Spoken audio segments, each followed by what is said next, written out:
Bien, bonsoir à toutes et à tous. Je vous propose d'ouvrir cette séance du Conseil communautaire de l'agglomération du Grand Axe du 13 septembre 2023. Comme de coutume, Guylaine Dutoya s'est proposée pour être la secrétaire de séance. Je l'en remercie et je te propose de faire l'appel. Merci, Président. Bonjour tout le monde. Donc Véronique Audouy est absente et donne pouvoir à Guylaine Dutoya, moi-même, Jean-Marie Abadi, Guylaine Dutoya, Julien Dubois, Martine de Dieu, Grégory Randé, Sarah Péchaudral-Dourte, Pascal Dagès, Marie-Constance Berthelon est absente et donne pouvoir à Monsieur Morin, Amine Benalia Brouche, Marie-Hélène Hénaud, Guillaume Lossu, Martine Hérédia, Alexis Arras est absent et donne pouvoir à Monsieur Relot, Julienne de son petit nom, Martine Labarchède est présente, Julien Relot est présent, Florence Pessal, Vincent Morat, Axel Verdiel-Bargaoui, Yves Loumet, Isabelle Rabot-Favreau, Monsieur Pierre Stétain, Philippe Castel, Pascal Lavigne. Il va sûrement arriver. Pardon. Bonsoir Pascal. Pascal Lavigne est bien présent. Serge Pomarez, Gloria Dorval, Sophie Irigoyen, Jean Soublin. Gérard Lebail est absent et donne pouvoir à Bérangère Saboureau. Bérangère Saboureau est présente. Albert Rosemary, je l'ai vu.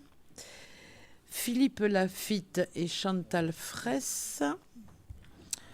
Hervé Darrigade et Caroline G. Christian Carrère. Julien Bazus, je l'ai vu aussi, pardon.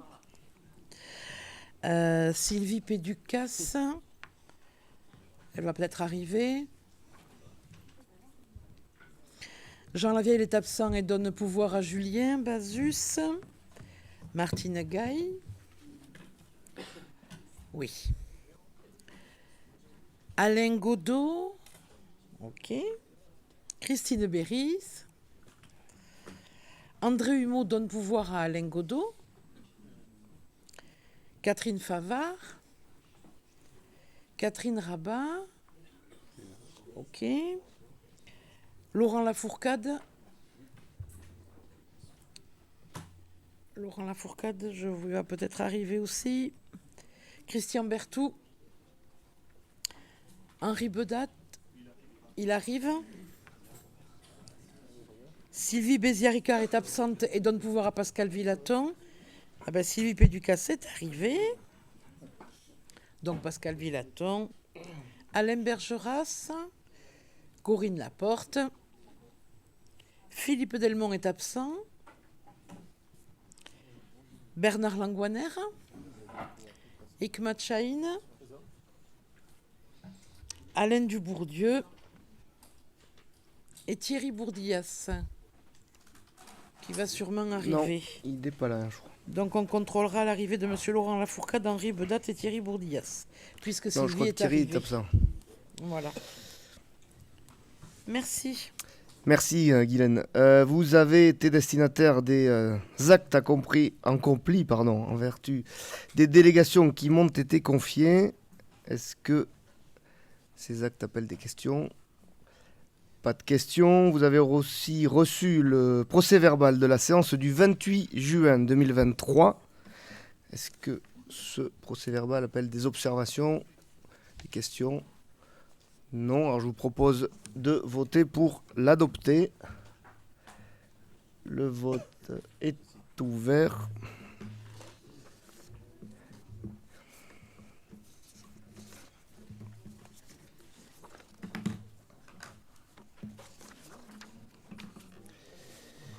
Alors,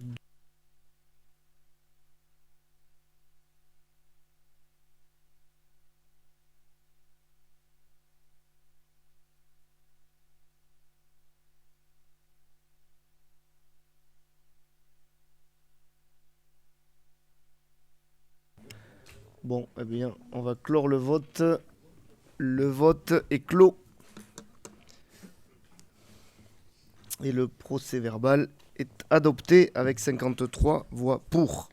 On passe à la première délibération de ce Conseil avec une mise à jour des délégations de compétences du Conseil communautaire au président.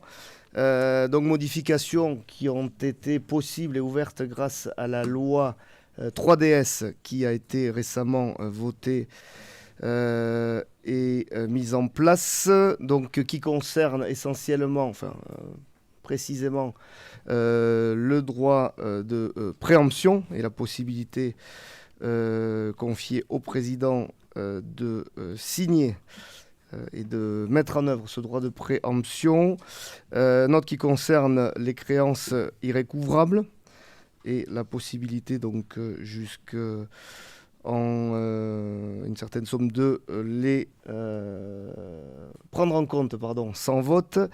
Des transactions pour les assurances en dessous d'une valeur de 3 000 €, ce qui est à peu près les franchises que nous avons.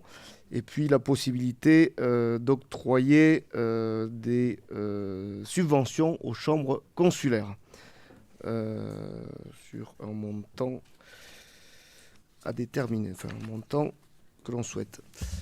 Y a-t-il des questions par rapport à ces nouvelles délégations de compétences ?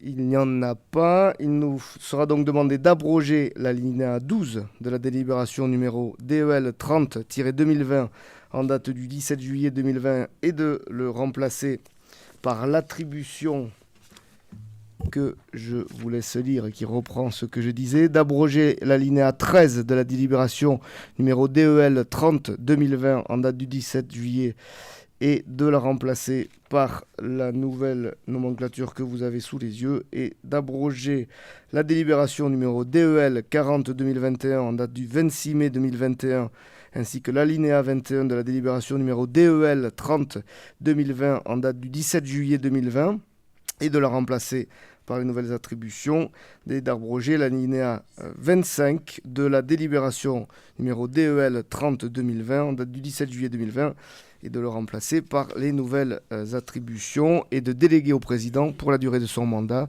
et dans les conditions prévues par la délibération numéro DEL 30-2020 en date du 17 juillet 2020 l'attribution suivante sur les non-valeurs. Je propose donc de passer au vote.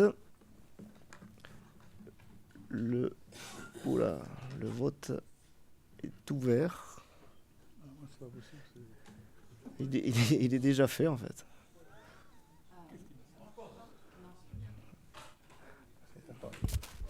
C'est pas bon signe là. Ça passe pas là. On va refaire.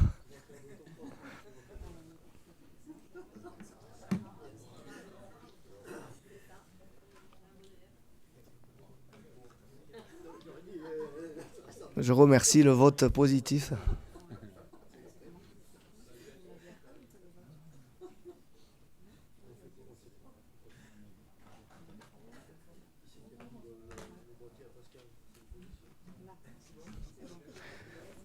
Alors, on va pouvoir refaire. Alors, le vote est ouvert. Ça n'a pas l'air de fonctionner. On va y arriver.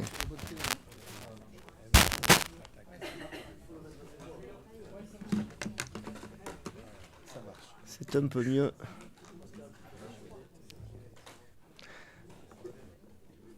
Pascal Dagès, pro de l'informatique, qui a piraté le boîtier. Alors Guylaine, tu as une procuration. Ah pardon. Alors on va clore le vote. Le vote est clos. La délibération est adoptée avec 53 voix pour. Deuxième délibération maintenant, le soutien au club sportif des communes membres du Grand Axe pour la saison 2023-2024. Donc délibération qui fait suite à la prise de compétences que nous avions actée pour pouvoir accompagner les clubs sportifs des différentes communes qui les ont proposés sans problème juridique, vous vous en souvenez. Donc cette délibération reprend les subventions qui sont versées habituellement aux différents clubs qui ont été proposés par les communes, avec une modification notable, puisque on vous propose d'accompagner de manière exceptionnelle le club de l'ADB, club de basket issu des fusions de clubs issus de Naros, Candres et Dax, qui donc vient d'accéder en National 2 après avoir accédé en National 3 la saison précédente, donc un parcours lui aussi exceptionnel, et bien évidemment avec de nouvelles structurations nécessaires qui justifient, en tout cas de mon point de vue, l'accompagnement nouveau qui vous est proposé là. En fait, 55 000 euros de plus que l'année précédente, en plus des 8 000 qui étaient déjà versés. Je disais exceptionnel puisque c'est pas directement lié à la délibération, mais le versement de cette subvention devra être accompagné d'une nouvelle organisation que l'on demandera aux deux clubs qui sont en National 2, puisque c'est une spécificité d'avoir deux clubs en National 2 sur le même territoire, la nécessité de s'organiser différemment pour pouvoir jouer à ces niveaux-là, tout en gardant les deux structures bien évidemment et l'ensemble de leurs licenciés, mais de pouvoir créer par exemple une union qui permettra de jouer et d'avoir des structures qui permettront de jouer à ces niveaux proches de l'élite. Voilà donc pour cette série de subventions. Y a-t-il des questions ? Jean-Marie Abadi. Oui, c'est un sujet, Président, qu'on a débattu en Conseil des maires. Et il se trouve qu'on est destinataire, les maires concernés par le club du Black et toi-même, je pense que tu as reçu un courrier. On a reçu un courrier très récemment. Le Black qui demande effectivement lui aussi une subvention exceptionnelle au titre de la montée d'une des équipes. Enfin, je suis désolé, je ne suis pas trop le basket, c'est pas bien. C'est les filles, effectivement, en National 3, effectivement, et qui, elles aussi, le Black réclame, pourquoi pas, une subvention exceptionnelle, au même titre de ce qui a été un peu débattu en Conseil des maires.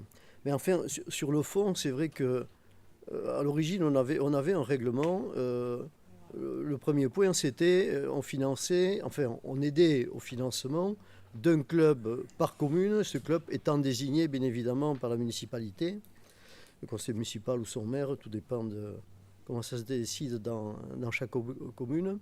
Et après, l'agglo, effectivement, versait la subvention avec des montants qui avaient été déterminés. C'est vrai qu'il y a beaucoup de choses qui ont changé entre-temps. Et je me suis penché un peu dessus. Pour exemple, on peut trouver une commune qui a 2 000 euros, une autre à côté qui en a 3 000 pour un club qui n'est peut-être pas au niveau de l'autre. Là maintenant, on a 63 000 euros qui viennent pour ce club formateur de Candres, parce que la souche c'est Candres, et que l'on peut que saluer pour ces jeunes qui montent. Mais là aussi, on a 63 000 d'un côté, 90 000 de l'autre pour deux clubs au même niveau. Et c'est vrai que tout ça, petit à petit, j'ai l'impression que ça s'est un peu effiloché et qu'on n'est pas dans un règlement un peu strict. Donc, moi, je pense qu'il n'y a pas urgence pour l'instant à le voter en l'état, puisqu'on démarre la saison aujourd'hui et on pourrait peut-être réfléchir sur un cadre un peu différent au niveau de la commission des maires et laisser après les techniciens voir d'avoir quelque chose de vraiment très strict aujourd'hui. Parce que là, de toute façon, on augmente l'enveloppe, d'accord. En fait, on va augmenter les enveloppes. On peut continuer longtemps à augmenter les enveloppes, mais ça pose toujours le problème de clubs qui sont mécontents. J'ai vu qu'il y avait d'autres clubs également qui avaient monté, en particulier au niveau du Grand Axe sur le foot ou autre. Et donc, bon, c'est dommage qu'on puisse pas le traiter dans le calme, avec sérénité, et revoir l'ensemble du dispositif pour qu'on ait une règle telle qu'elle existait auparavant. Il y avait des niveaux et des subventions qui arrivaient. Si le club descendait, on descendait de niveau. Ça fonctionnait comme ça. Alors, c'est facile à dire. Je pense qu'il faut s'y pencher dessus. Et à mon avis, il n'y a peut-être pas urgence, Président, à un mois après, pour voter ce règlement. Merci. D'autres questions ? Alors, Yves Loumet. Oui, bon, c'est un petit peu la même chose que je voulais dire, donc ça va être à peine un peu redondant, mais moi je découvre effectivement le fonctionnement, en tous les cas à ce niveau-là, de de notre PCI et connaissant ce qui se fait dans d'autres, ou ayant entendu ce qui se fait dans d'autres EPCI, je me dis, est-ce qu'il ne serait pas opportun de créer effectivement un règlement qui dise une bonne fois pour toutes, dans tel sport, on est en National 3, c'est tel niveau, en National 2, tel niveau, etc. Et à mon avis, les choses seraient beaucoup plus claires et surtout ne prêteraient pas à interprétation. Merci. Merci. Amine Benaliabrouche. Oui, bonjour, chers collègues.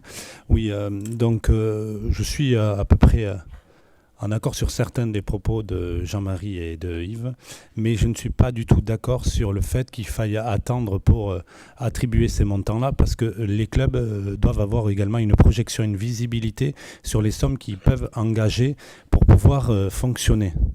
Et leur fonctionnement s'adaptera en fonction des subventions ou des aides qu'ils peuvent et qu'ils percevront.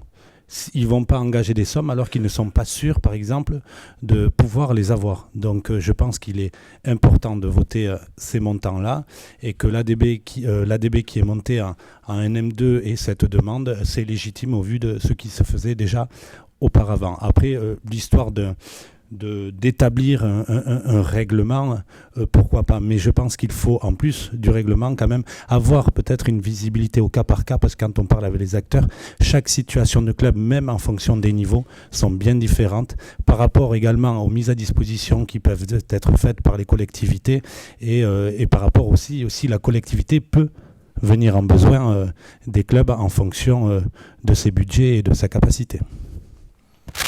Merci. Julien Bazus. Oui, merci. Je suis déjà effectivement moi aussi intervenu en conférence des maires sur le sujet, déjà pour saluer à nouveau la performance de l'ADB, qui est un club que l'on apprécie particulièrement à Saint-Paul, et saluer à nouveau le travail des dirigeants, des éducateurs et des joueurs. Effectivement, Jean-Marie Abadi le soulignait, l'évoquait, à Saint-Paul-et-Dax, nous avons également un club qui est monté au niveau national cette année, le Saint-Paul Sport Football, 5e échelon national de championnat de football, et on a déjà eu notre premier déplacement à l'extérieur. Les coûts, on les connaît à peu près. J'ai demandé à ce qu'ils soient affinés. Ce sont plusieurs milliers d'euros qui sont engagés. Et effectivement, quoi qu'il arrive, ces milliers d'euros vont être engagés. Parce qu'on ne va pas s'arrêter d'aller jouer à l'extérieur à un moment donné. Donc ça veut dire qu'il faut aller chercher des ressources ailleurs, indépendamment du financement que peut apporter une municipalité ou autre. Et donc avec les élus saint-paulois, nous formulons le vœu et la demande que puisse être accompagné également de manière exceptionnelle dans le cadre de cette montée en championnat national, le club du Saint-Paul Sport Football. Et je me joins aux remarques qui ont été faites précédemment de dire il serait bien, par mesure d'équité en fait, d'établir un règlement qui permettrait de préciser les critères et d'accompagner l'ensemble de nos clubs. Oui, alors Guylaine Dutoya. Bon, bien entendu, je ne pouvais pas ne pas souligner le résultat d'ADB, mais comme vous l'avez fait. Et en fait, je suis d'accord avec tout le monde, sauf que attendre serait préjudiciable pour ces clubs qui ont besoin de s'organiser. Avant d'en arriver en National 2, ils sont montés en National, puis plusieurs équipes en région. Ça fait donc très longtemps, sincèrement, qu'ils font beaucoup de loto ou de repas à côté pour vivre. Ça fait longtemps qu'ils ont passé le niveau et qu'en effet, ils travaillent pour avoir l'argent et pouvoir avancer. Le Black a eu son heure de gloire, on est bien d'accord. Lorsque cet avantage a été mis en place au niveau des clubs, en effet, lorsque Gamard, alors je confonds toujours les noms, UDG, GDB, voilà, je confonds toujours, a été subventionné, j'étais la première surprise, et on n'en connaissait pas les montants. On n'avait pas des montants affichés comme aujourd'hui. Donc je suis d'accord sur peut-être voir comment on peut organiser, parce que nos jeunes sont de plus en plus sportifs et de plus en plus tôt, et donc on risque de voir différentes choses. Par contre, j'insisterai en effet sur le fait que là, tout de suite, c'est quand même différent en National 2, encore une fois, avec tout l'argent qu'ils vont chercher depuis des années pour fonctionner. Merci. Alors, Amine Benaliabrouche, je vais redemander la parole, après Serge Pomarès. Oui, et permettez-moi, parce que j'avais oublié de soulever une précision, et suite aussi à ce que je viens d'entendre, Je pense aussi que si nous devons établir un règlement, peut-être revoir certaines choses, il faut aussi, et je me permets de le dire, que le département puisse les revoir également parce qu'ils ont une compétence sport et je pense qu'ils ne donnent pas assez. C'est mon avis. Quand on voit le niveau de nos équipes et ce qui est donné par rapport à ce que nous donnons par rapport à nos strates en population en termes de budget par rapport au département, je pense que c'est une goutte d'eau. Donc je pense qu'il faudrait surtout que si nous puissions faire un règlement, que les règlements puissent s'effectuer au niveau de toutes les collectivités, ça serait important également pour soulager également les finances, que ce soit de l'agglomération, mais également des municipalités. Merci Serge Pomarez. Oui, je rejoins Abadi sur les propos qu'il a tenus. J'ajoute que dans la lettre qui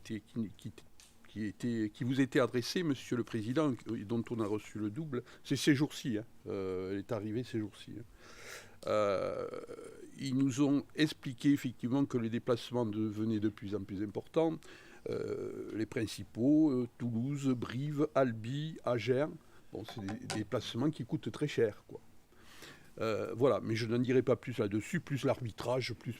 Hein. Donc c'est des sommes beaucoup plus importantes qui vont être dépensées. Et aussi, comme l'a dit Guylaine, ils se font fort tous les ans de faire des lotos, de faire des repas, de faire des manifestations pour faire rentrer de l'argent. Ça, on ne peut pas le nier. J'ajoute à cela que justement, il faudrait trouver un règlement qui tienne la route. Je vois que les équipes des communes ont minimum 3 000 €. D'accord ? Le Black représente 4 communes. Si je fais le compte, 4 x 3, 12. Par exemple, hein. Tercis, puisqu'il a mis les doigts, monsieur le maire de Tercis, c'est 3 000 € pour son club de basket. C'est Tercis et Wayreleuil. Les deux communes, on a 1 500 € chacune. Non mais, attends. Oui, c'est 3 000 € Tercis et Wayreleuil. Mais 3 000 € pour Tercis, 3 000 €. Non. 3 000 € pour les deux. On achète 3 000 € pour Wayreleuil, mais pas pour le basket. C'est pour le. Ils n'ont pas d'autres. C'est le foot. C'est le foot à Wayreleuil. Regarde tes papiers. Tu verras bien. C'est le foot. C'est présenté comme ça. Moi, je ne vois que la présentation. Wayreleuil, c'est le foot qui est subventionné. Et Tercis, c'est le basket. Ok. Henri Bedat. Je ne voulais pas intervenir, mais bon, à partir du moment où on attaque le département, il faut bien quand même que je réponde. En plus, on me coupe la parole, qu'est-ce que je vous dise ? Ne bouge pas. Celui-là, c'est mieux ? Bon, je ne voulais pas intervenir parce qu'effectivement, de ma position, je ne voulais pas prendre trop une stature particulière. Mais en tout cas, vu qu'on attaque le département, je voudrais faire quelques remarques. La première, est-ce que le département, effectivement, il exerce la compétence sport, alors que c'est pas obligatoire, hein, mais en tout cas, il aide le sport landais en général. Donc, c'est plus de 400 écoles de sport. Hein, et il a fait de sa politique, la politique de subventionnement en tout genre, à toutes les strates du monde sportif, une politique qui vise à donner la chance à tous les jeunes landaises et les landais de pratiquer du sport. Et effectivement, quand on arrive sur des clubs un peu plus importants, soit en effectif ou en tout cas en notoriété, il a un règlement, et il s'appuie sur un règlement. Et Pierre n'a pas plus que Paul. Et c'est un gros avantage, croyez-moi, d'avoir un règlement. Ensuite, vous seriez surpris par rapport au sport de haut niveau, si vous voyez ce que donnent les départements voisins, ne serait-ce que le 64, pour l'Aviron mayonnais, je vous montrerai les chiffres, vous serez surpris, ne serait-ce que le 47 également, et le 33.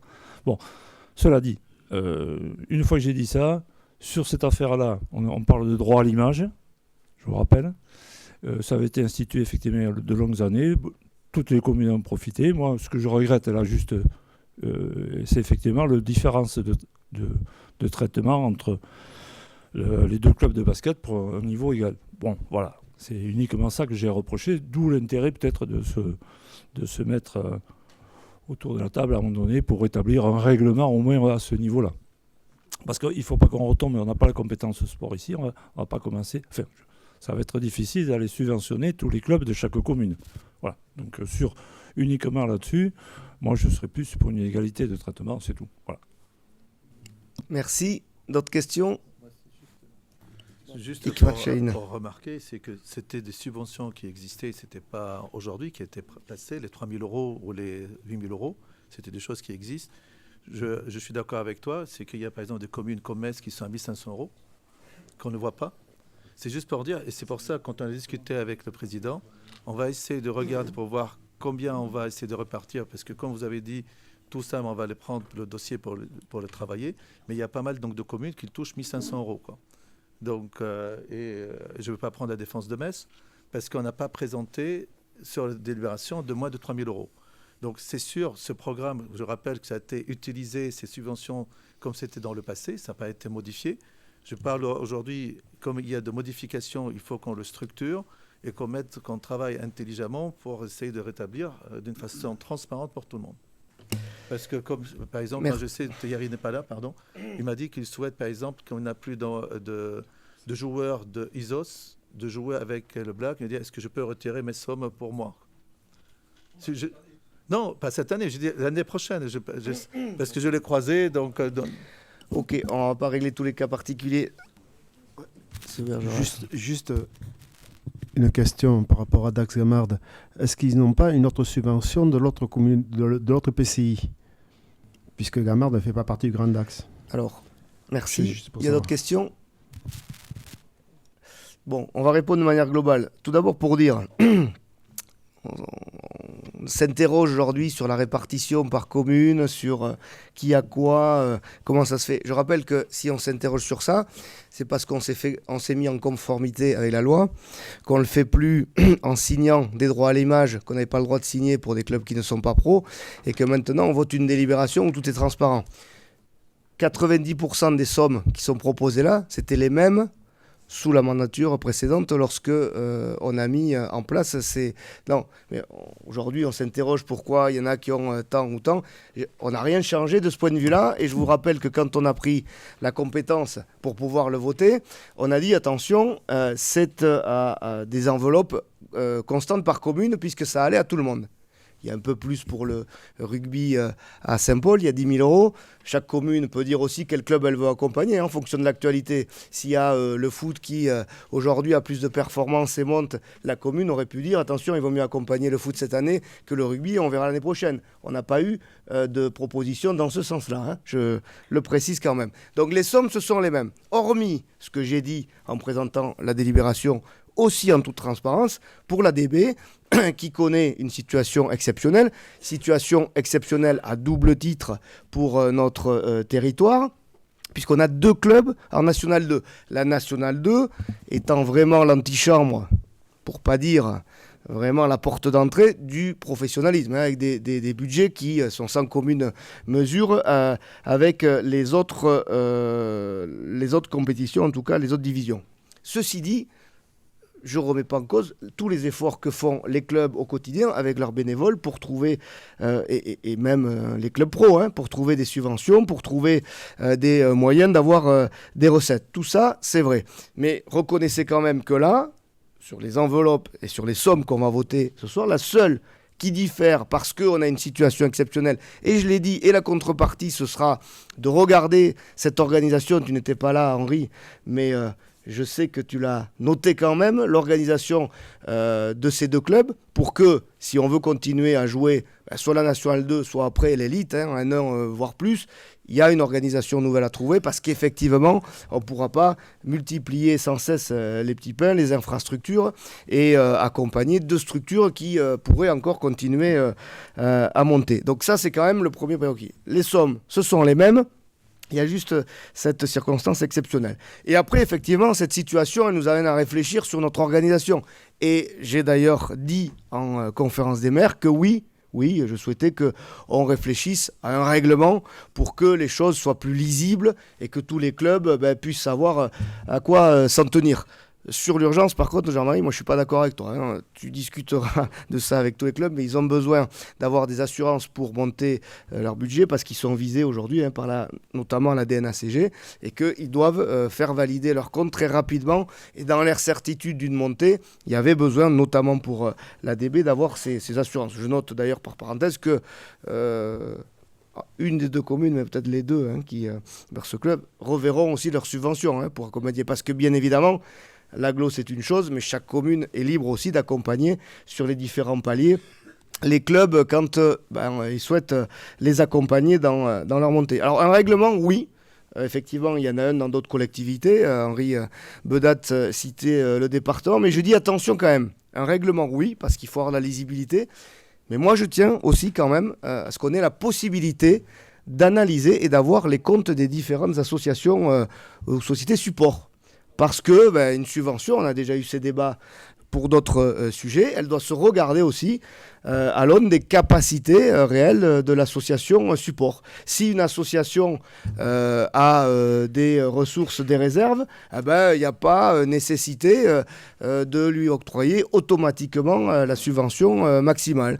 Si elle est en difficulté, qu'elle a du mal à passer le cap justement pour ces raisons de montée, là il faut peut-être donner le maxi. Donc il faudra que je pense qu'on garde cette souplesse avec des plafonds en fait, et la possibilité aussi en fonction de ce qu'on aura analysé des comptes des différentes associations support de proratiser, c'est le mot que je cherchais, la subvention commerce. Donc oui, pour plus de lisibilité, c'est vrai que cet événement positif de l'ADB nous amène à réfléchir à ça. Et puis ensuite, il faut regarder aussi en fonction des niveaux dans lesquels on joue, en fonction peut-être des projets qui sont lancés aussi. Il y a peut-être des projets vertueux qui sont lancés en termes de formation et qui méritent d'être accompagnés comme on a pu le faire aussi. Voilà, il faut avoir un cadre et puis il faut avoir aussi des critères qualitatifs qui permettent de regarder tout ça. Là, effectivement, encore une fois, la seule nouveauté, ça concerne l'ADB, qui est dans une situation exceptionnelle. Et je l'assume, je leur ai dit, oui, on va proposer d'agir rapidement parce que sinon, ils ne pouvaient pas s'engager dans leur championnat de N2. Et je trouve que pour les joueurs, les dirigeants et les supporters qui ont amené ce résultat magnifique, exceptionnellement, il y avait matière à proposer cette décision exceptionnelle. Guylaine. Rapidement dire, en effet, tu fais bien de le dire, qu'il y a aussi les communes qui ont été sollicitées par la présidente pour subventionner un peu plus, tu as raison. Et puis, il y a aussi les infrastructures, etc. À gérer. Et puis, juste la petite info, c'est que samedi, ils ont fait leur premier match et qu'ils l'ont gagné. Oui, parce qu'ils avaient dû avoir l'info. Ça a dû les rassurer. Mais en tout cas, voilà, cette discussion, elle est, je le redis, elle est tout à fait légitime parce que j'ai bien conscience que là, il a fallu agir dans l'urgence. Donc, on va travailler sur ça pour, encore une fois, avoir un cadre clair, précis. Et puis, cette capacité quand même à regarder le fonctionnement de chaque structure, voire même celles qui se mettent en danger pour les accompagner et leur dire qu'il faut peut-être voir les choses différemment. Grégory Randé, vous voulez rajouter ? Non, juste pour Henri, tu évoquais un club que je connais un peu, l'Aviron Bayonnais. Le conseil départemental avait financé une subvention de 2,5 millions pour le campus de l'Aviron Bayonnais. Non, mais c'est pour dire, tu disais que les subventions n'étaient pas toujours fortes. Mais... Pour affirmer les choses. Mais je ne parle pas alors, je ne te donne pas la possibilité de répondre. Je te dis juste non, mais ça, c'est dans d'autres collectivités, Henri, on n'a pas le droit de reparler. Donc, Henri Bedat. Non, je précise que je parle de subvention de fonctionnement. Il y a vraiment un problème de micro ou de coût, Henri ? Je parle de subvention de fonctionnement. Dax, c'est clair, on donne 90 000 € avec une prestation de service, donc les places, les machines, tout ça, et une subvention à l'association amateur. Et c'est pareil pour le Mont-de-Marsan. Et à Bayonne, la subvention de fonctionnement, c'est, je ne veux pas dire de bêtises, je crois que c'est 80 000. Pour Pau, pareil, parce qu'ils ont forcément, ils ont d'autres clubs. Mais on est dans cette logique-là. Je ne parle pas de subvention exceptionnelle. À Dax, on a bien financé les tribunes. C'était hors règlement. Et à Mont-de-Marsan, pareil, je dirais. Il n'y a pas de jaloux. Le hors règlement sera noté au procès verbal. Et Et donc, s'il y a d'autres investissements qui sont faits sur le stade, on peut les soumettre au conseil départemental. Je le transmettrai au maire de Dax. Je pense qu'il n'y a plus d'autres interventions.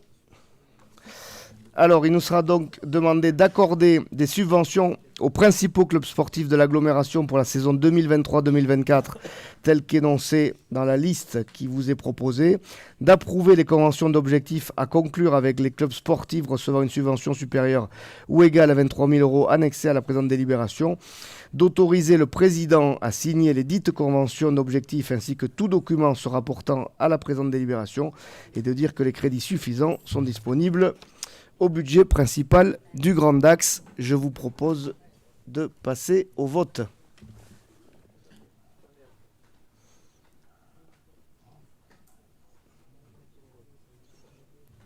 Le vote est ouvert.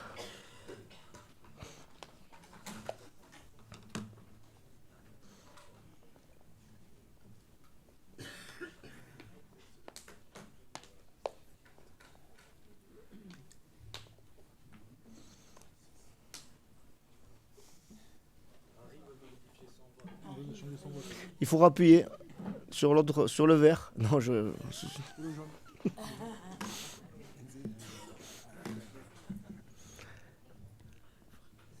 Alors, c'est bon, plus personne ne modifie. On va clore le vote. Le vote est clos, donc avec 47 voix pour et 7 abstentions.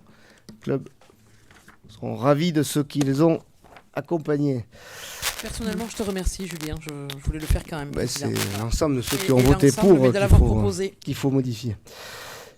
Troisième délibération qui concerne la modification d'une commission thématique.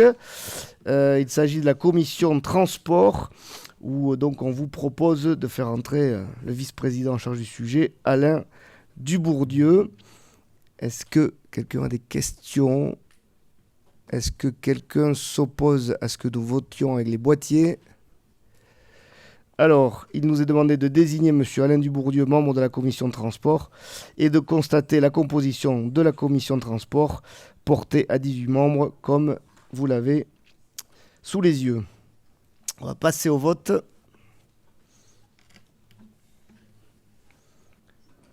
Le vote est ouvert.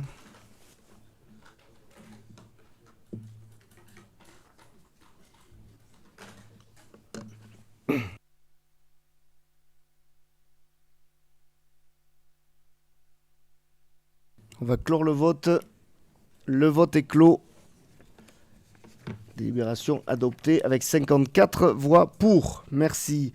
La désignation maintenant d'un représentant et de son suppléant de la communauté d'agglomération du Grand Dax au sein du Centre départemental d'action sociale des Landes, village landais Alzheimer.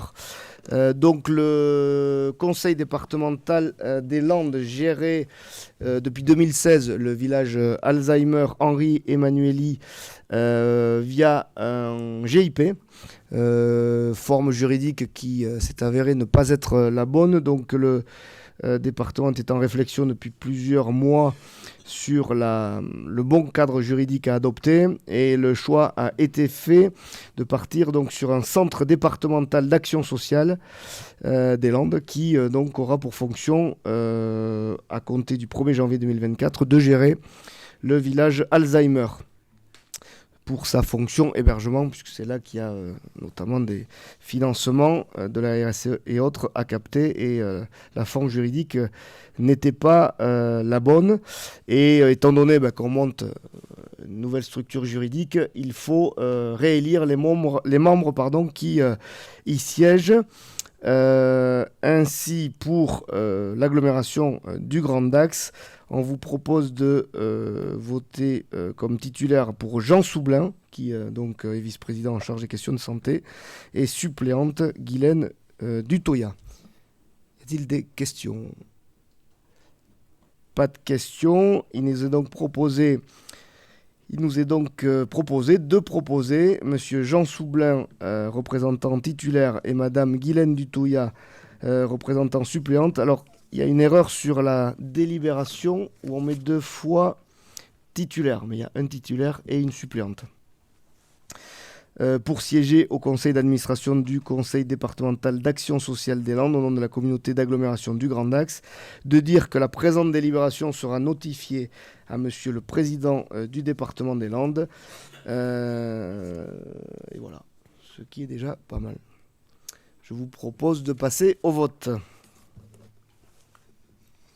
Le vote est ouvert.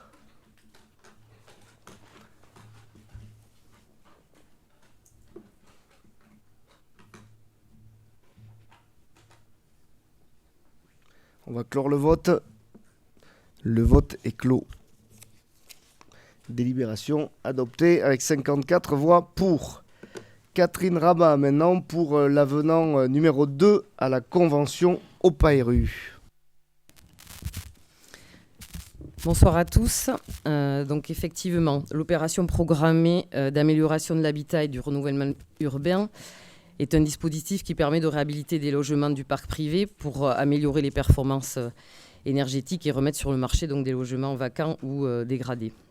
Le périmètre de cette OPAERU, c'est donc Dax Centre et le quartier du Sablard. L'OPAERU avait une durée de 5 ans et fixé des objectifs de réhabilitation selon plusieurs catégories, pour les propriétaires bailleurs, les propriétaires occupants et les copropriétés. Donc, du fait de ce dispositif, il y avait 3 copropriétés qui ont intégré donc, ce dispositif d'OPAERU et qui bénéficiaient de l'accompagnement technique d'urbanisme et des subventions de l'ANA, du Grand Dax et de la ville pour faire ces travaux. Donc, les 3 copropriétés en question, c'était La Fontaine Chaude, place Roger Ducos et rue Saint-Vincent. À ces 3 copropriétés, il y avait celle du Goya, mais qui était un cas un peu particulier, puisqu'il s'agit d'une copropriété qui est moyennement dégradée, mais qui nécessite un accompagnement justement pour éviter des dégradations supplémentaires. Donc il y a eu une étude préopérationnelle qui avait été mise en œuvre et qui avait établi plusieurs diagnostics sur le redressement technique et financier de la copropriété, sur les stratégies de traitement et sur toutes les actions de communication et de concertation et tout un tas de diagnostics avec plusieurs critères pour envisager une réhabilitation. Donc, les copropriétaires et le comité de pilotage de l'OPAERU ont voté en faveur du scénario pour réhabiliter de façon globale le Goya, au-delà des travaux nécessaires à la sécurité publique, en fait. Donc du coup de cette prestation donc proposée, cette prestation ingénierie par le cabinet Hermannis qui assure donc le suivi, l'animation de l'OPAERU, il s'agissait d'accompagner la copropriété dans le projet de travaux, d'accompagner les copropriétaires, le syndic dans la validation des travaux, d'assurer le suivi des dossiers de subvention et de suivre donc l'octroi de ces subventions. Donc du coup, aujourd'hui, nous est demandé donc nous est proposé d'approuver un avenant donc à cette OPAERU pour intégrer donc cette prestation de suivi et d'animation. Donc à la somme initiale, il convient d'ajouter donc la somme de 109 700 € sur 33 mois, donc de avril 2023 à décembre 2025, pour permettre donc cette réhabilitation du Goya. Donc vous avez présenté donc, la répartition de cette prestation. 50% l'ANA, donc pour 54 850 €. La Banque des Territoires pour 16 430 € et donc la communauté d'agglomération pour 38 420 €. Voilà. Donc du coup, toutes ces modifications donc, nécessitent la rédaction de cet avenant, compte tenu aussi de la taille de la copropriété, puisqu'il y a 113 logements. Donc il est proposé au Conseil d'approuver cet avenant de la Convention OPAERU, qui est joué en annexe donc, de la délibération, d'autoriser donc, la présidente en charge du logement et de l'habitat à signer donc, cet avenant et tous les documents qui s'y rapportent. Et enfin, Monsieur le Président et Madame la Trésorière principale seront chargés chacun, en ce qui les concerne, de l'exécution de la présente délibération. Est-ce que vous avez des questions ? Pas de questions. On met aux voix.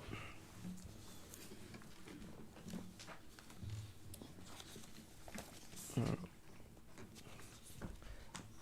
Le vote est ouvert.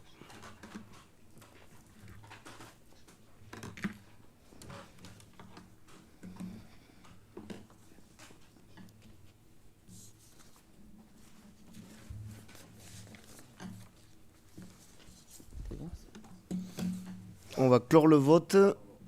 Le vote est clos.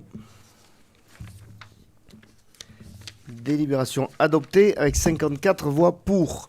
Catherine Rabat, toujours pour un autre avenant, cette fois-ci à la convention du PIG. Tout à fait. C'est le même type de délibération pour approuver donc la présentation d'un avenant au PIG. Donc le PIG, c'est le programme d'intérêt général du Grand Axe, qui est un dispositif qui permet aussi de réhabiliter les logements du parc privé pour améliorer, pareil, la performance énergétique ou remettre sur le marché des logements dégradés ou vacants. Mais là, le périmètre est différent puisque à la base, sur le PIG, donc, il y avait 8 communes de l'agglomération qui étaient intégrées dans ce dispositif, qui sont citées un petit peu plus loin donc, dans la présentation. Donc ce PIG, il était conclu pour une durée de 3 ans et renouvelable pour une durée de 2 ans. Donc après un bilan qui a été fait donc, en date du 22 juin par le comité de pilotage, ce bilan a indiqué un bilan positif pour tout ce qui était les dossiers des propriétaires occupants. Et par contre, vous avez les chiffres donc, annexés dans un tableau détaillé, et un bilan beaucoup plus insuffisant pour tout ce qui était les dossiers des propriétaires bailleurs. En effet, l'objectif, c'était 20 logements locatifs à réhabiliter, et cette condition donc, n'a pas été remplie, avec seulement 9 dossiers approuvés sur une période de 3 ans. Donc, l'objet de l'avenant, c'est de prolonger les tendances perçues dans les 3 premières années, donc, à savoir le rééquilibrage dans les objectifs de rénovation, donc pour les propriétaires occupants, et un élargissement du périmètre pour les propriétaires bailleurs. Donc l'avenant permettra d'élargir le périmètre et le traitement donc, des dossiers de propriétaires bailleurs à toutes les communes du Grand Axe. Donc l'objectif des 2 années qui suivront étant de traiter 142 logements, donc 134 de propriétaires occupants et 8 logements de propriétaires bailleurs. La mission de suivi d'animation de Solia sera prolongée aussi, donc du mois de janvier 2024 jusqu'à juillet 2025, qui signera donc la fin de la validité du dispositif. Donc la prestation de Solia de suivi d'animation supplémentaire est détaillée donc dans le tableau sur la présentation pour un montant donc total de 111 360 €, donc 35% qui seront financés par l'ANA, et ce qui signifie un reste à charge pour le Grand Axe de 72 384 €. Donc tous ces éléments sont donc formalisés dans l'avenant numéro 2 du PIG, et qu'il vous est proposé donc de voter ce soir, qui est joint en annexe de la présente délibération. D'autoriser ensuite Monsieur le Président à signer l'avenant mentionné et tous les éléments qui s'y rapportent. Et enfin, Monsieur le Président et Madame la trésorière principale seront chargés, chacun pour ce qui leur concerne, de l'exécution de la présente délibération. Est-ce que vous avez des questions ? Oui, Sylvie Pellucas. Oui, bonjour à tous. Donc, pas de questions, une remarque seulement sur le bilan de ce PIG, donc, qui effectivement, enfin, à la lecture comme ça, un peu abrupte, considère en termes de chiffres que c'est insuffisant sur les propriétaires bailleurs. Si on regarde un petit peu ce qui se passe sur les autres EPCI, c'est même inférieur. On est souvent plutôt de l'ordre de 30% de l'atteinte des objectifs sur les propriétaires bailleurs. Donc, c'est pas satisfaisant, mais c'est pas si mal que ça. Je me souviens qu'à l'occasion de la commission, on a évoqué la question du plafonnement des loyers, qui est souvent un frein, effectivement, pour les bailleurs. Donc, le but, sans doute, c'est de trouver un dynamisme qui permette de faire levier, puisque, effectivement, ça conditionne quand même un logement qui soit de meilleure qualité pour l'ensemble des occupants qui sont là, cette fois-ci des locataires, et pour lesquels, souvent, les charges d'énergie, en particulier actuellement, vont peser, effectivement, sur les budgets des ménages qui habitent ces logements. Donc, il y a, pour moi, un enjeu, effectivement, à prolonger cette convention de façon à pouvoir avancer sur ce sujet-là. Par ailleurs, l'OPARU sera une autre réponse pour ce qui est d'un périmètre plus réduit. Et puis, peut-être un élément qui est intéressant aussi sur le territoire, c'est que, pour la commune de Saint-Paul, puisqu'on peut en parler, voilà, on a eu plutôt un PIJ qui a été dynamique, puisqu'on a eu 59 dossiers, et c'est vrai qu'on a une association aussi qui faisait le relais systématique de la plateforme et du dispositif sur la commune. Donc voilà, ça peut apporter aussi des éléments de réponse. Et puis, par ailleurs, c'est une façon aussi de contribuer au dynamisme économique, parce que là, c'est 2 millions d'argent public avec les sommes de l'ANA qui sont distribuées sur le territoire en direction d'opérateurs qui, le plus souvent, sont des opérateurs locaux. Voilà, 2 millions d'argent public, c'est bien plus encore en termes de travaux. Voilà, donc c'est vrai qu'avec les élus Saint-Paulois, à l'occasion de la commission, on a voté effectivement pour le prolongement de cet avenant parce qu'on est convaincu que ce sont des adaptations qui sont importantes. Tout à fait, effectivement. C'est bien le cas. L'idée était bien de réhabiliter ces logements liés effectivement au contexte énergétique aujourd'hui et on sait combien c'est sensible. Et effectivement de proposer sur la communauté, notamment puisque là ça sera étendu donc à toutes les communes, de proposer effectivement une offre de logement supplémentaire quand on sait le contexte aussi difficile du logement aujourd'hui, quoi.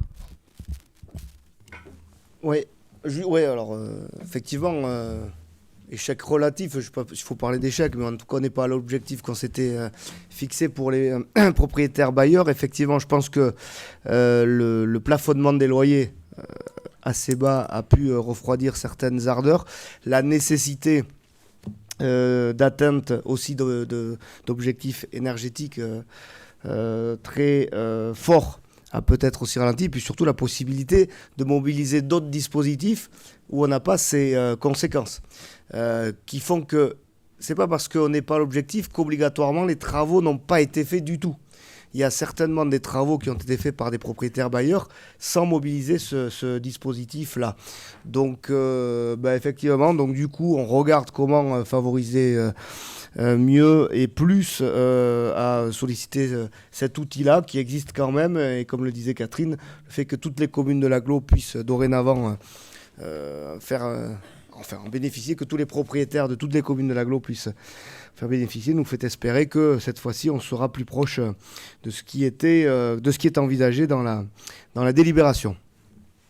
Pas d'autres questions. Je propose de passer au vote. Ah, Martine Heridia, pardon. Excusez-moi. Non, mais c'est pas une question, c'est comme je suis administrateur à Solia, je ne voterai pas.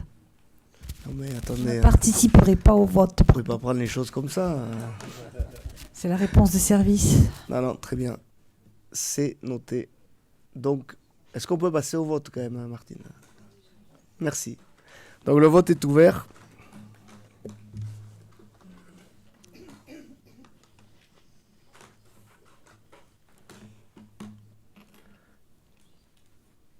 On va clore le vote. Le vote est clos. Donc délibération adoptée avec 53 voix pour. Martine de Dieu, maintenant pour la participation du Grand Axe au financement de la marque Land. Merci Monsieur le Président, mes chers collègues. Donc en 2022, le comité départemental du tourisme des Landes a fait évaluer ses statuts pour devenir l'agence Landes Attractivité qui a pour mission de poursuivre dans les missions de développement touristique du comité départemental du tourisme, de développer l'attractivité économique et résidentielle des Landes et gérer la marque Landes Terre des Possibles. Les objectifs de la marque Landes des Possibles sont construire et soutenir l'attractivité de notre territoire, promouvoir les Landes, créer du lien et de la valeur. De son côté, le projet territoire 2021-2035 du Grand Axe a pour ambition, lui, de faire fructifier le capital économique et humain du territoire, d'assumer notre rôle de convergence pour renforcer notre attractivité en Sud-Aquitaine et de mieux accueillir et mieux vivre ensemble dans le Grand Axe. Afin donc de pouvoir travailler ensemble, donc il est proposé au Grand Axe de signer une convention de partenariat et de financement. La convention donc porte sur l'année 2023 et le budget alloué est de 308 000 €. Le financement donc est le suivant. Le conseil départemental va subventionner à hauteur de 200 000 €. La contribution des EPCI est de 80 000 € qui sera répartie en fonction des 18 EPCI. Et donc, le montant de la contribution financière de la communauté d'agglomération du Grand Dax sera de 10 763 €, qui est réparti ainsi. Nous avons le nombre d'habitants du Grand Dax, donc, qui est de 55 657 habitants, multiplié donc, par les 80 000 € qui doivent être donnés, divisé par le nombre des habitants résidant dans les Landes. Les chambres consulaires, elles, vont avoir une contribution de 20 000 € et une subvention aussi de l'apprentissage de 8 000 € sera donc accordée.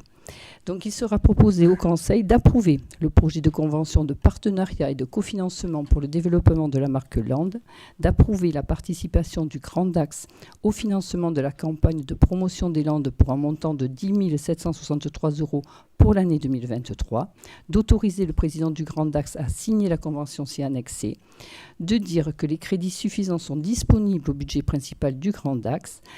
La présidente de délibération peut faire donc aussi l'objet, dans un délai de 2 mois à compter de sa publication et de son affichage, ainsi que le cas échéant de sa transmission aux représentants de l'État dans le département, d'un recours contentieux devant le tribunal administratif de Pau. Article final, dont Monsieur le Président et Madame la Trésorière principale sont chargés chacun en ce qui le concerne de l'exécution de la présente délibération. Y a-t-il des questions ? Pas de questions. C'était complet. Merci, Je Monsieur le propose donc Président. de passer au vote.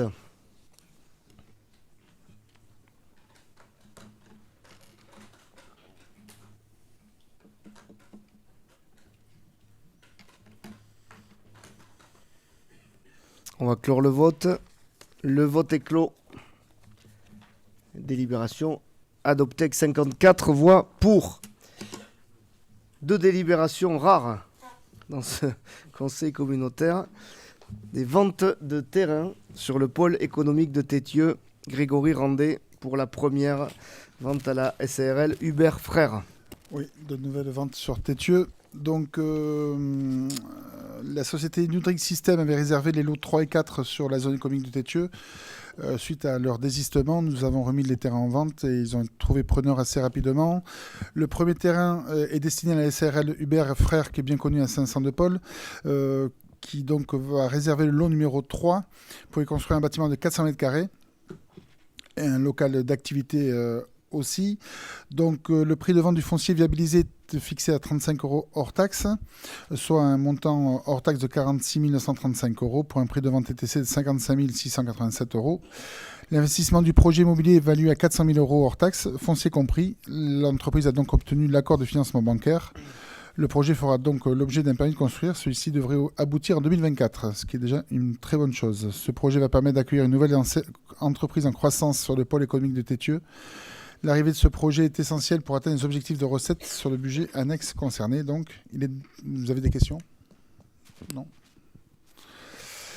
Donc, il est proposé au Conseil d'abroger la délibération nommée relative à la cession du lot 3 au bénéfice de la société Nudrig System sur le pôle économique d'agglomération de Tétieux, d'autoriser la vente du terrain lot numéro 3 situé sur le pôle économique de Tétieux au profit de la SARL Hubert Frères ou de toute autre personne physique ou morale qui lui plaira de substituer en partie ou en totalité pour réaliser l'objet de la vente, de préciser que la vente sera réalisée au prix TTC de 55 686 € et 37 centimes, d'autoriser Monsieur le Président à signer l'acte de vente ainsi que tout autre document relatif à cette délibération, d'autoriser Monsieur le Président à donner procuration à tout clerc ou collaborateur de notaire du Grand Dax pour signer les actes notariés et finaliser la vente, d'indiquer que Monsieur le Président aura la possibilité de rédiger une attestation autorisant le commencement des travaux avant la signature de l'acte de vente.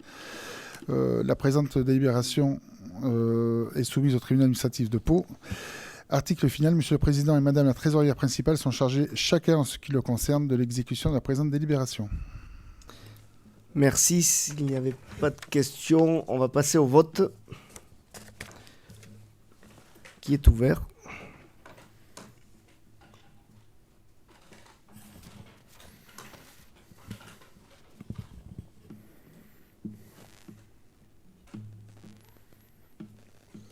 On va clore le vote. Le vote est clos.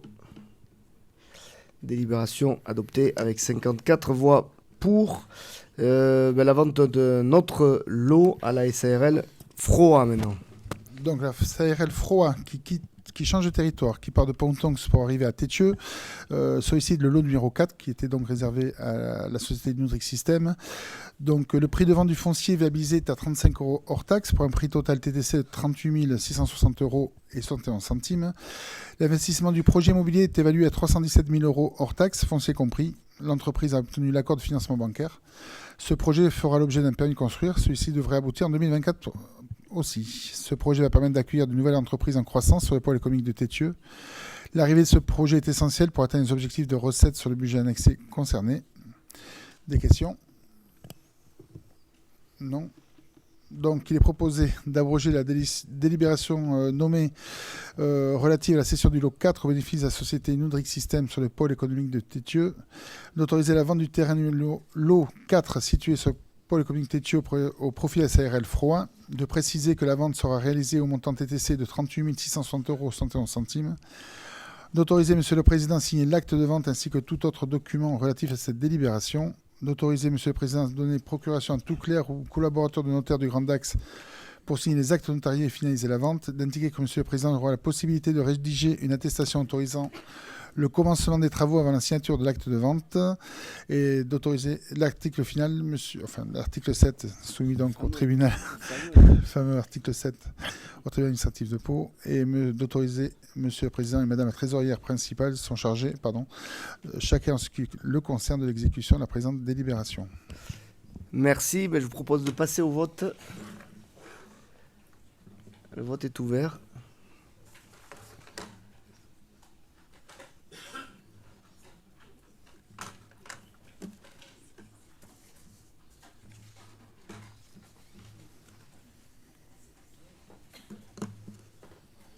Henri, tu peux encore changer le vote.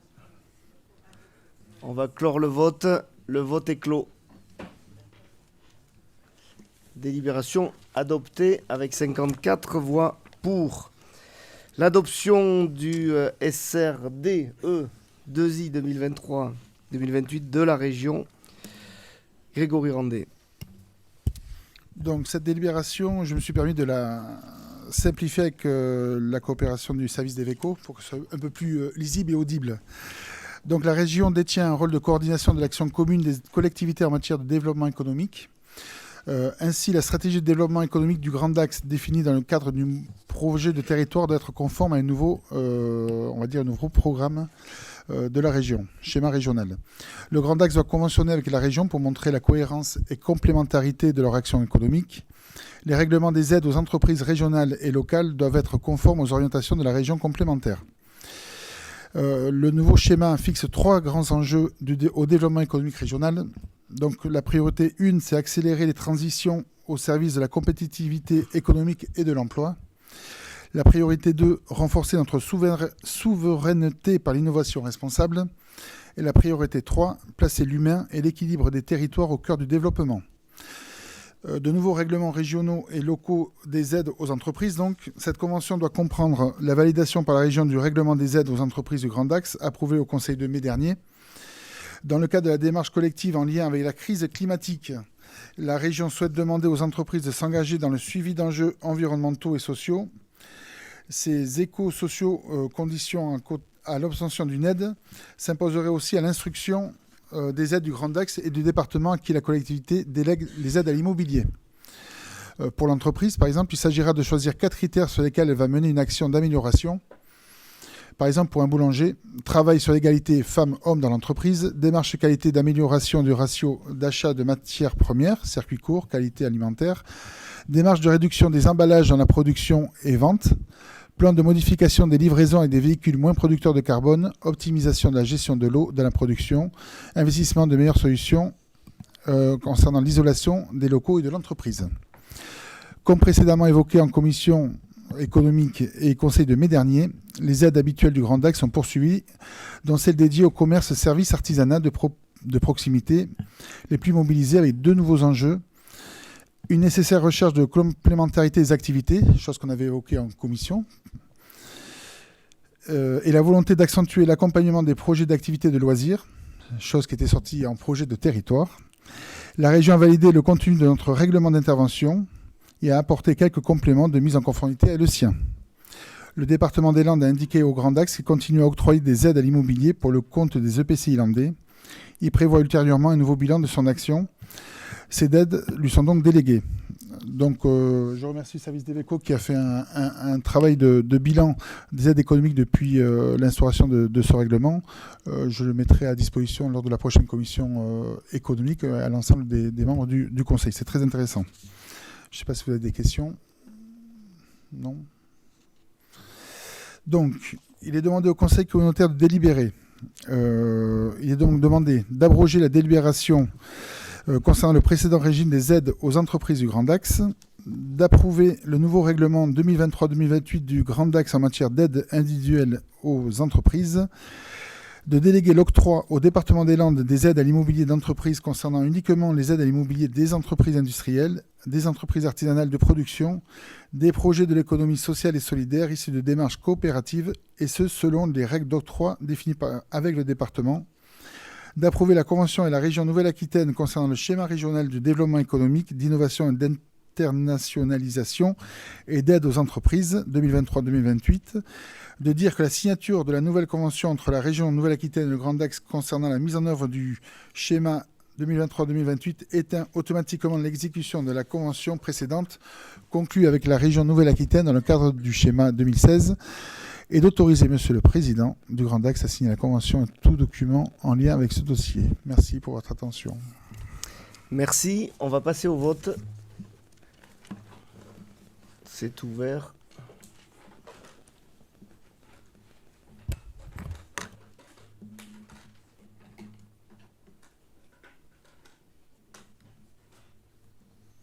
On va clore le vote. Le vote est clos.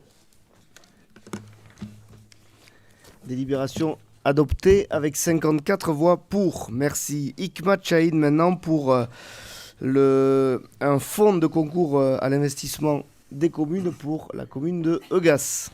Donc, bonsoir. Donc, la commune de Eugas a l'intention d'effectuer des travaux de réfection de la toiture de la salle sportive La Fougère. Elle a sollicité donc, le fonds de concours communautaire et qui est plafonné, comme vous saviez, à 30 000 €. Comme le reste charge, on peut avoir un fonds de concours à hauteur de 50%, c'est plafonné à 30 000 €. Donc, cette délibération consiste d'approuver l'attribution d'un fonds de concours à la commune de Eugas, ainsi que le projet conventionnel annexé à la présente délibération. Est-ce que vous avez des questions? Pas de questions. Donc, il propose au Conseil d'approuver l'attribution d'un fonds de concours à la commune de Eugas, ainsi que le projet de convention annexé à la présente délibération, d'autoriser Monsieur le Président à signer les conventions ci-jointes fixant les modalités d'attribution de ces fonds de concours, de dire que les crédits nécessaires sont inscrits au budget primitif 2023 sur l'AP 147, que la présente délibération peut faire l'objet dans un délai de 2 mois à compter de sa publication ou de son affichage, ainsi que le cas échéance de sa transmission au représentant de l'État dans le département d'un recours contentieux devant le tribunal administratif de Pau. Et l'article final, Monsieur le Président et Madame la Trésorière principale sont chargés, chacun en ce qui concerne, de l'exécution de la présente délibération. Merci, oui. Question? Oui. Je dis Eugas, non? Alors, ouais, tu n'avais pas mis le micro. Donc, la question, c'est est-ce que les représentants de Eugas peuvent ou doivent voter? Oui. Ouais, on ne peut pas voter uniquement quand on fait partie d'associations, entre guillemets, privées, qui sont concernées. Mais le vote est libre, Serge. Donc, s'il n'y a pas d'autres questions, je vous propose de passer au vote.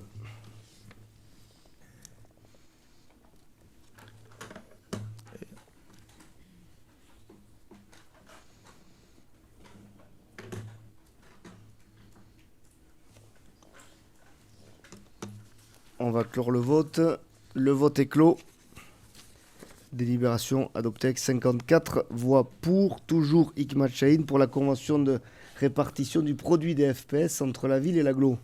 Donc, comme vous savez, comme l'année dernière ou les années précédentes, la ville de Dax a institué un forfait pour stationnement, et cette dernière restant compétente en matière de parcs et aires de stationnement sur son territoire. De ce fait, comme la convention qui prévoit que la totalité donc, de la somme qui est perçue revient à la ville de Dax, donc on propose que cette délibération, que la totalité donc, de recettes de forfait et post-stationnement seront affectées exclusivement aux dépenses en lien avec la compétence stationnement de la ville de Dax. Est-ce que vous avez des questions? Donc, il est proposé au Conseil d'approuver la convention de répartition des produits des forfaits post-stationnement avec la ville de Dax, y-jointe, prévoyant l'absence de reversement de produits des forfaits post-stationnement à la communauté d'agglomération de Grand Dax pour l'exercice 2024. Article 2 autorise Monsieur le Président à signer la dite convention, à intervenir avec la ville de Dax. Donc, comme partout maintenant, article 3, la présente délibération peut faire l'objet dans un délai de 2 mois donc au tribunal administratif. Et l'article final, Monsieur le Président et Madame la trésorière principale sont chargés chacun en ce qui le concerne de l'exécution de la présente délibération. S'il n'y avait pas de questions, on va passer au vote. Le vote est ouvert.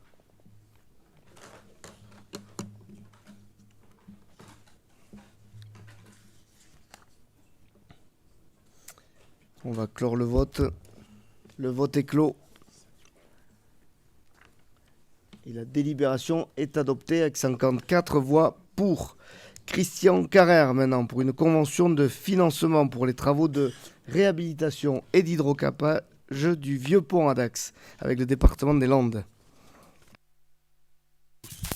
Donc, le département a décidé d'effectuer une remise en état préalable au transfert de la RD 947E qui traverse Dax et franchit la Dour au niveau du pont de Pierre.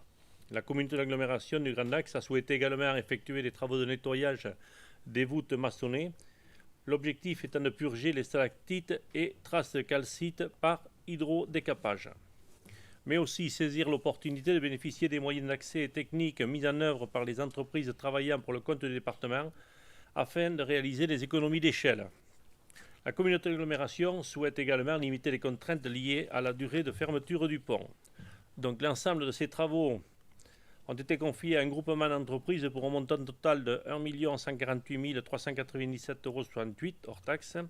Et dans le cadre de ce marché, la prestation relative aux travaux d'hydrodécapage et les voûtes maçonnées s'élève à 31 458 € hors taxes. Donc le Grand Dax s'engage à compenser auprès du département des Landes la somme de 31 458 € correspondant aux travaux d'hydrodécapage. Est-ce qu'il y a des questions? Donc il est demandé d'approuver la convention de compensation de financement jointe en annexe avec le conseil départemental des Landes pour les travaux de réhabilitation et d'hydrodécapage du Vieux Pont de Dax, d'inscrire les crédits nécessaires sur le budget et d'autoriser Monsieur le Président à signer tous les documents se rapportant au dossier. Merci. On va passer au vote. Le vote est ouvert.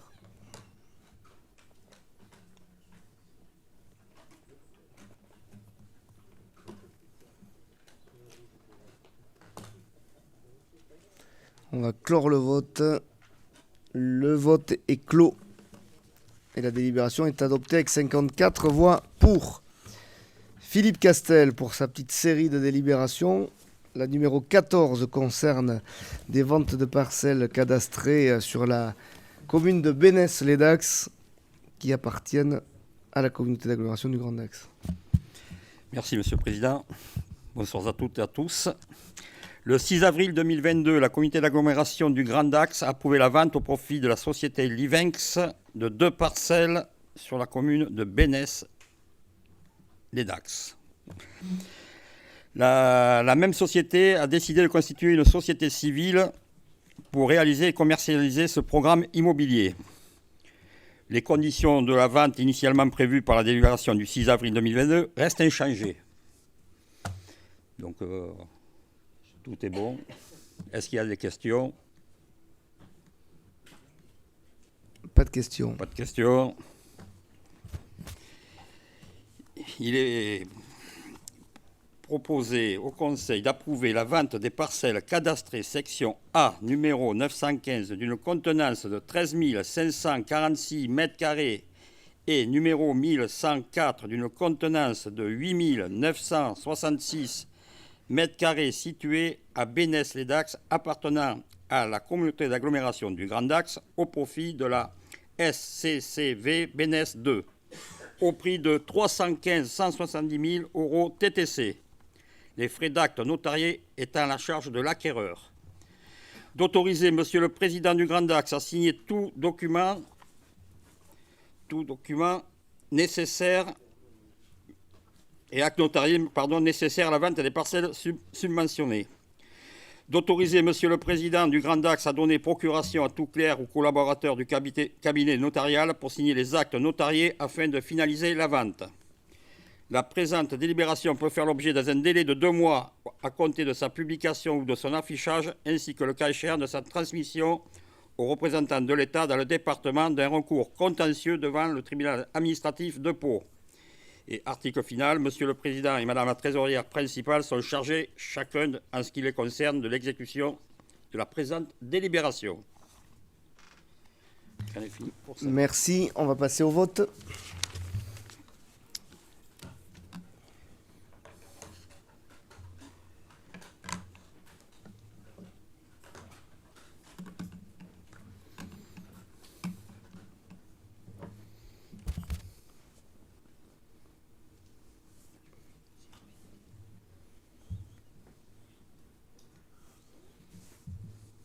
Là, c'était pas un problème technique.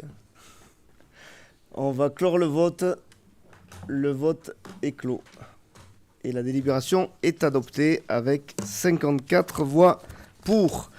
La mise à disposition d'immobilisation de la commune de Narros dans le cadre du transfert de la compétence eau et assainissement. Philippe Castel, toujours. Les contrats de délégation du service public avec la Sogedo ayant pris fin au 31 décembre 2022, il est nécessaire d'ajouter les annexes reprenant le détail des immobilisations transférées des budgets annexes eau potable Narros et assainissement Narros et de préciser que les comptes de ces immobilisations sont repris dans les budgets de la communauté d'agglomération du Grand Dax sur les comptes de biens mis à disposition. Les immobilisations en dépenses des budgets eau potable Narros et assainissement Narros étaient amorties sur 29 ans et ont eu déjà 2 annuités d'amortissement. Il est proposé de les reprendre à leur valeur nette comptable et de les amortir sur 27 ans. Les immobilisations recettes des budgets eau potable Narros et assainissement Narros étaient amorties sur 30 ans et ont déjà eu 1 annuité annulée et non réalisée en 2020 et 2 annuités d'amortissement. Il est proposé de les reprendre à leur valeur nette comptable et de les amortir sur 27 ans. Bon, pas de questions. Attendez. Tout le monde a lu la liste des immobilisations. Ouais, voilà. Pas de question du coup. Il est demandé d'approuver le transfert d'immobilisation des budgets annexes eau potable Narros et assainissement Narros vers les budgets eau potable Grand Dax et assainissement Grand Dax. La reprise est effectuée pour la valeur nette comptable du 31/12/2022 et l'amortissement se fera sur 27 ans. Merci, on va passer au vote.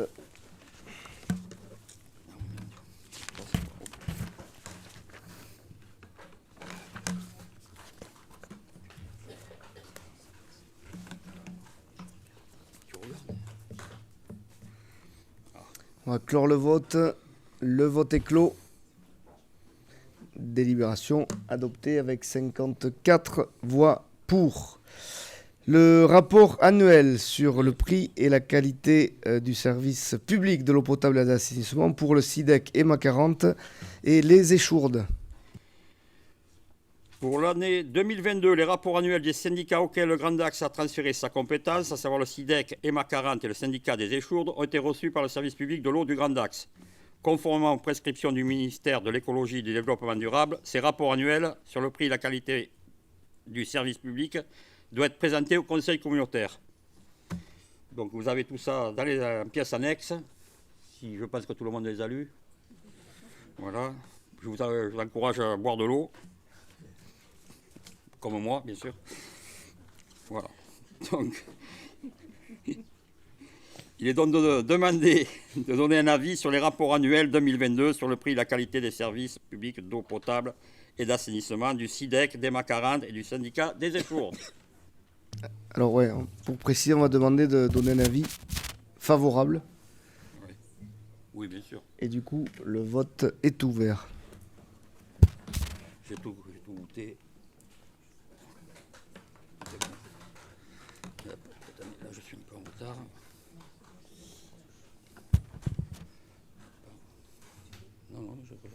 On va clore le vote. Le vote est clos. Et délibération adoptée avec 54 voix pour. 2 conventions de mise à disposition pour de la compensation écologique. La première concerne la ville de Dax vers l'Aglo. Philippe Castel, toujours. Ouais, pardon. Parce que quand je ne le dis pas, tu démarres pas. Non, mais je pense que c'est la phrase. Ouais. Dans le cadre du confortement du système d'endiguement du Dax et de Saint-Paul-et-Dax, le programme des travaux qui a été défini nécessite l'élaboration d'un dossier de demande de dérogation espèces protégées auprès du Conseil national de la protection de la nature et la mise en place des mesures compensatoires. Ces mesures visent à compenser les arbres à abattre sur les talus des digues de Boulogne, Truol et de la rue de l'Esteille, mais aussi sur les emprises chantiers, ainsi qu'à compenser les habitats d'espèces protégées impactées. Le coût de la mise en œuvre des mesures est à la charge du Grand Dax en tant que maître d'ouvrage et des travaux de digue. Les délibérations visent ainsi à acter la mise à disposition des parcelles des communes Dax et Saint-Paul-et-Dax au Grand Dax pour la mise en œuvre des mesures de compensation environnementale telles que décrites dans les conventions avec la mise en place d'un plan de gestion sur 50 ans ou 20 ans selon les espèces visées.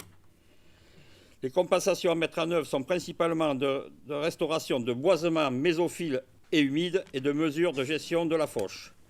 Les dossiers des demandes de dérogation espèces protégées doivent garantir la disponibilité des parcelles sur lesquelles la compensation est prévue. Donc toutes ces zones sont sur... on a mis les plans dans les pièces annexes, s'il y en a qui veulent les voir. Voilà. Donc s'il y a d'autres questions... Tu veux qu'on les diffuse peut-être? Je sais pas. Je sais que tu aimes bien qu'on diffuse les cartes. Oui, j'aime bien, moi. Ils sont bons, mais bon, on va pas les voir. Pas de questions. Donc il est demandé d'approuver la mise en œuvre des conventions avec la commune de Dax et Saint-Paul-et-Dax pour l'installation de compensation écologique et d'autoriser Monsieur le Président à signer les dites conventions ainsi que tous les documents se rapportant à ces délibérations. Merci, on passe au vote.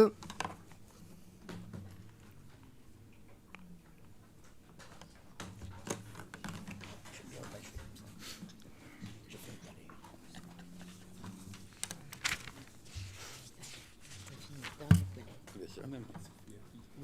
On a voté les deux là ou... Ah non, on a bien vu la volonté de voter. On va clore le vote. Le vote est clos. Délibération adoptée avec 54 voix pour.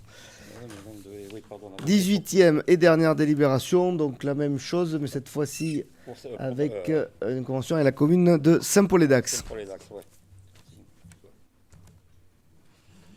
C'est la même. Je vous la relis ou... Mais c'est pas au même endroit. Voilà, on aurait eu les cartes, on aurait vu la différence. Mais c'est le même objectif et les mêmes raisons, effectivement. Donc tu peux effectivement lire l'article 1-2 directement.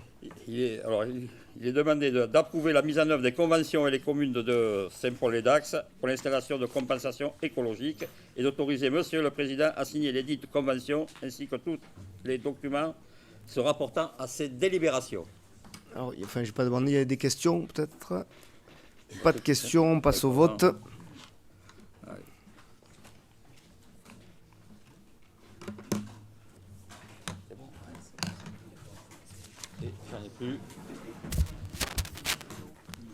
On va clore le vote.